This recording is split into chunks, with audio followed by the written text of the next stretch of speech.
Welcome back नाज़रीन, clinic online में दोबारा खुशामदीद।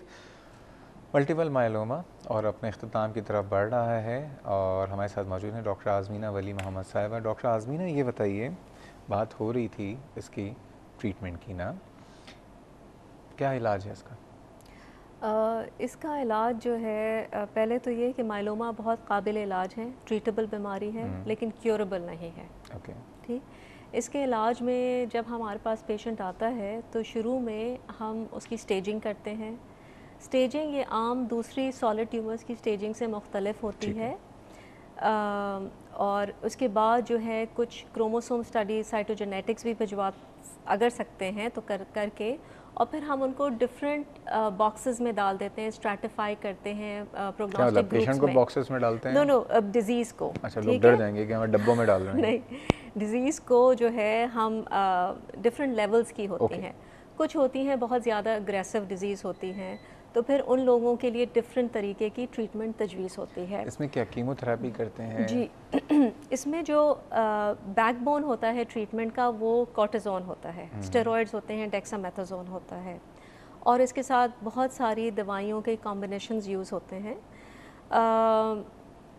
जिन पेशेंट्स को हम समझते हैं कि अग्रेसिव डिज़ीज़ है, बहुत जो है वो ट्रीटेबल आम दवाइयों से नहीं है और ये जल्दी वापस आ जाएगी, क्योंकि ट्रीटमेंट करने के बाद ये काफ़ी अरसे तक जो है रिमिशन में चले जाती है या इतने लो लेवल पे हो जाती है कि ट्रीटमेंट बीच में ज़रूरत नहीं पड़ती। ठीक है। तो अगर ये जो है अगर ये हम डिटर्मिन कर लें कि ये अग्रेसिव एंग्री बीमारी है, तो उसको हम फिर ट्रांसप्लांट की तरफ डायरेक्ट करते हैं, बोन मैरो ट्रांसप्लांट जो कहते हैं।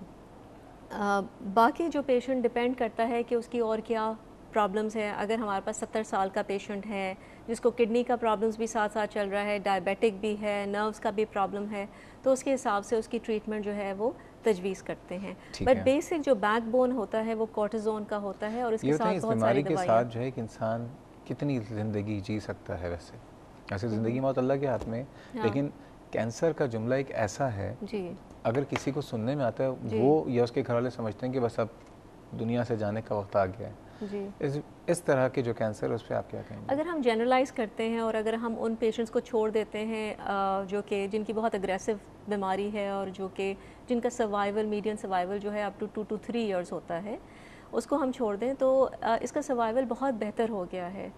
फ्रॉम 20 years अगो जब सर्वाइवल 3 साल था, फिर 5 साल हुआ, अब तो हमने देखा है कि 10-10 साल तक पेशेंट्स जो हैं वो इस बीमारी के साथ रहते हैं ट्रीटमेंट के साथ। तो इसका जो है, and thanks to the modern day medications and chemotherapy, जिसकी वजह से जो है इनका सर्वाइवल जो है बढ़ गया, प्रोलॉन्ग। ठीक है, दैट्स अ गुड न्यूज़।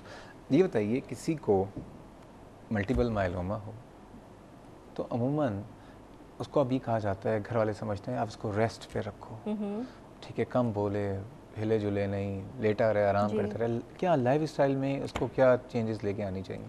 देखिए, अगर फ्रैक्चर हो गया है, स्पाइन का फ्रैक्चर है या हिप का फ्रैक्चर हो गया है, बॉडी में कहीं फ्रैक्चर है, तो हाँ उसको रेस्ट की ज़रूरत होगी उस दौरान। चले फ्रैक्चर्स नहीं हुए, लेकिन प्रोलॉन्ग रेस्ट में भी जो है वो कैल्शियम बढ़ जाता है। इमोबिलाइजेशन से कैल्शियम बढ़ जाता है और इन लोगों को कैल्शियम बढ़ा हुआ होता है, तो वो नॉट सजेस्ट कि इनको जो है बिल्कुल इमोबिलाइज कर दें, बेड रेस्ट पे डाल दें। पानी कितना पीना चाहिए? पानी बहुत पीना चाहिए, और इसलिए कि क्योंकि हम जंप कर रहे हैं सवालों से। पहले तो रेस्ट की बात है कि रेस्ट की ज़रूरत नहीं, बल्कि हल्की फुल्की exercise is good for them for bone remodelling, क्योंकि कैल्शियम बनता है, यूरिक एसिड ज़्यादा होता है, ताकि इसलिए इनको एडवाइस करते हैं पानी ज़्यादा से ज़्यादा पिएँ। पर इसके साथ जो है सपोर्टिव मेडिकेशंस भी हम यूज़ करते हैं ना। माइलोमा के साथ एक डेफिनेट ट्रीटमेंट होती है जो कि कीमोथेरेपी और स्टेरॉइड्स होते हैं, और एक सपोर्टिव होती है जिसमें कि अनीमिया के लिए कुछ इंजेक्शंस होते हैं, हीमोग्लोबिन बूस्ट करने के लिए, इनको बोन्स को स्ट्रेंथन करने के लिए बिस्फॉस्फोनेट्स होती हैं, यूरिक एसिड को कम करने के लिए चीज़ें होती हैं। तो ये सारी चीज़ें साथ साथ चल रही होती हैं। ठीक है। तो ग़िज़ा में कोई परहेज़? ग़िज़ा में जस्ट ड्यूरिंग द टाइम जब इनको कीमोथेरेपी मिल रही होती है, तो हम कहते हैं कि डाइट जो है वो कोशिश करें कि बाहर का खाना ना खाएं, न्यूट्रोपिनिक डाइट जो होती है उस पे रखते हैं, लेकिन एज सच। अब ये बताइए, असगर अली साहब ने शुरू में एक सवाल पूछा था, मैं उस पर आ जाता हूँ क्योंकि असगर अली साहब बहुत नाराज़ होंगे अगर मैंने कि हम लोग नली नहारी खाने वाले कौम है ना, और ये बात सब है, आपने भी खाई है, मैंने भी खाई है, बहुत दफ़ा खाई है, खैर अब नहीं खाता हूँ। ये जो नलियाँ हम खा रहे होते हैं, गूदा खा रहे होते हैं, बहुत से लोगों के कॉन्सेप्ट ये हैं कि जो गूदा हम गाय का या बकरे का खा रहे हैं तो उससे हमारे अपने जो सेल्स हैं, जो आपके जो बोन मैरो है, बड़ी स्ट्रांग हो जाती है। ये बात सही है?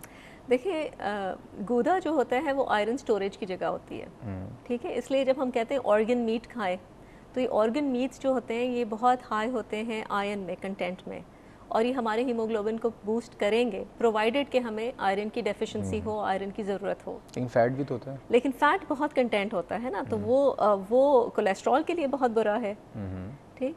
तो दूसरे तरीके भी हैं आपको खून को बेहतर करने के, ठीक है, और ये नहीं है कि ये खाने से जो आप दूसरी बीमारियां काउंटर कर सकेंगे। डॉक्टर आज़मीना, बहुत बहुत शुक्रिया आज आप इस प्रोग्राम में आई, और ये कि बहुत दुआएं आपके लिए, और आपके हस्बैंड डॉक्टर साजिद वो भी हमारे प्रोग्राम में आ चुके हैं। इंशाल्लाह थर्सडे को वो हमारे साथ मौजूद होंगे, आप दोनों के लिए कि आप लोग जिस तरह से खिदमत कर रहे हैं, अल्लाह ताला आपको मज़ीद हिम्मत दे, इस्तकामत दे। बहुत शुक्रिया नाज़रीन, ये था हमारा आज का प्रोग्राम। और बात यह है कि बीमारियों को आप होने से रोक सकते हैं और कभी आप नहीं भी रोक सकते हैं। कैसे रोक सकते हैं, सवाल ये भी, दो कॉन्ट्राडिक्ट स्टेटमेंट दे रहा हूँ ना मैं। एक तो ये कि ज़िंदगी में कुछ तब्दीलियाँ ले आई है। तब्दीलियाँ ये लेके आई है कि लाइफ स्टाइल में हम सुस्त हो गए हैं, हम एक्सरसाइज नहीं करना चाहते। जब हम ज़रा एक्सरसाइज कर रहे होते हैं, हम थोड़ी मुरगम ग़िज़ाओं से थोड़ी सादगी की तरफ आ जाते हैं। मैं ये नहीं कह रहा कि आप मुरगम ग़िज़ाएँ या बहुत ज़्यादा हैवी फूड ना खाइए, चलें हफ्ते में एक दफ़ा, महीने में 2-3 दफ़ा आप खा सकते हैं, लेकिन उसको कंज्यूम भी करना सीखें। तो होगा ये कि जो आपकी बॉडी की एक्टिविटी है, हरकत में बरकत, ये बहुत सी बीमारियों से आपको महफूज रखती है। और फिर स्ट्रेसेस, कोशिश ये कीजिए, स्ट्रेस मैं हमेशा कहता हूँ बहुत सारी बीमारियों की जड़ है। जो बीमारियाँ छुपी भी होती हैं, लेकिन आप जब स्ट्रेस में होते हैं बीमारियाँ अमूमन सामने आ जाती हैं। तो कोशिश ये कीजिए कि जो स्ट्रेसेस लाइफ में हैं उनको शायद अगर आप दूर नहीं भी कर सकते, तो जो चीज़ें आपको अल्लाह ताला ने दी हैं उनको सोच के खुश हो जाइए। हमारे माशरे में कैंसर से लोग मुकाबला कर लेते हैं, इलाज मौजूद हैं, बच जाते हैं, लेकिन ये जो हमारे माशरे में टारगेट किलिंग है, ये जो हमारे माशरे में और दूसरे मसाइल हैं, डॉक्टर्स और रिसर्चर्स तो कोशिश कर रहे हैं कि कैंसर्स का मज़ीद अच्छा ट्रीटमेंट मिले। मैं हुकूमत वक्त से एक दरख्वास्त करता हूँ कि खुदा के वास्ते लॉ एंड ऑर्डर का जो मसला है इस मुल्क में, उसको आप बेहतर कीजिए। यंग लोग बेचारे जो मर के चले जाते हैं, वो एक बहुत बड़ी उनके घर वालों के लिए एक आफत उनके सर पे आ जाती है कि लोग कैंसर से बच रहे हैं, लेकिन यंग लोग, बेगुनाह लोग जो हैं, जो मर रहे होते हैं, प्लीज़ उनके लिए मैं या मुझ जैसे जितने हज़ारों लाखों डॉक्टर हैं, हमें देख के अफसोस हो रहा होता है कि एक सेहतमंद आदमी इस दुनिया से चला जाता है। एनीवेज, सिर्फ दरख्वास्त है हुकूमत से, सब लोग कर रहे हैं, मैं भी करूँगा और कहता रहूँगा, हमेशा करता रहूँगा। और सिर्फ एक बात कहूँगा, पाकिस्तानी बन के सोचिए, इस मुल्क का सोचें और एक पाकिस्तानी बन के सोचिए। अब हम सबको इज्तिमाई तौर पे सोचना होगा। इस प्रोग्राम में ताल्लुक़ कोई फीडबैक या सजेशन होता है मुझे ईमेल कीजिए cliniconline@health-tv.tv। फेसबुक पे जाइए, क्लिनिक ऑनलाइन के पेज पे अपने सवाल से नाज़र रख सकते हैं। कल हम बात करेंगे जो हमने पिछले हफ्ते बात की थी, स्किज़ोफ्रेनिया साइकियाट्रिक डिसऑर्डर पे। कल तक के लिए अल्लाह हाफ़िज़।